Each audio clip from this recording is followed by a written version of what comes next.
Are you still talking about Jeffrey Epstein? President Donald Trump has been under mounting pressure from his supporters to release additional information related to the government's sex trafficking probe into Jeffrey Epstein, the disgraced financier and sex offender who died by suicide in a Manhattan jail in 2019. Some analysts now predict the issue could become the first to expose cracks in Trump's MAGA base. Nathaniel Burkhead is an associate professor of political science at Kansas State University. I think that this, frankly, might be the single biggest issue that drives a wedge between the president and many of his supporters. They've been loyal to him for a number of different things, but this is a little bit different. I think because the Epstein saga came about independent of Donald Trump. But then he encouraged it and indeed brought many of these Epstein conspiracy theorists into his administration.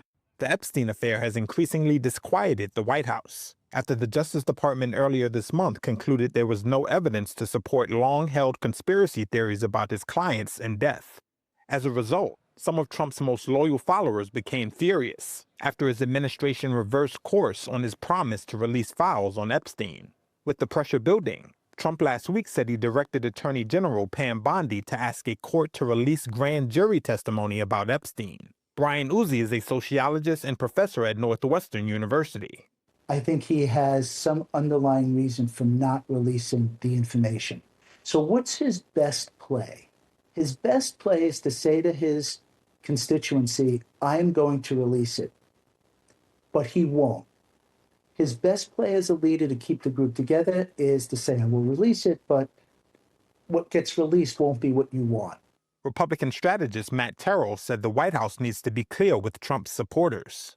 If you can't get things out there on this Epstein situation, explain why that's the case. Because really, it's not just about government transparency and equal justice, but it's also clarity that the mega base wants right now. They just want clarity on where things are.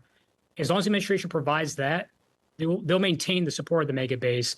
Last week, Trump sued the Wall Street Journal and its owners over a report that his name was on a 2003 birthday greeting for Epstein that included a sexually suggestive drawing and a reference to secrets they shared. Uzi says the Epstein controversy could be used as political leverage by billionaire Elon Musk and Rupert Murdoch, who owns the Wall Street Journal. That article never would have got published in the Wall Street Journal unless Rupert Murdoch said, I okay it.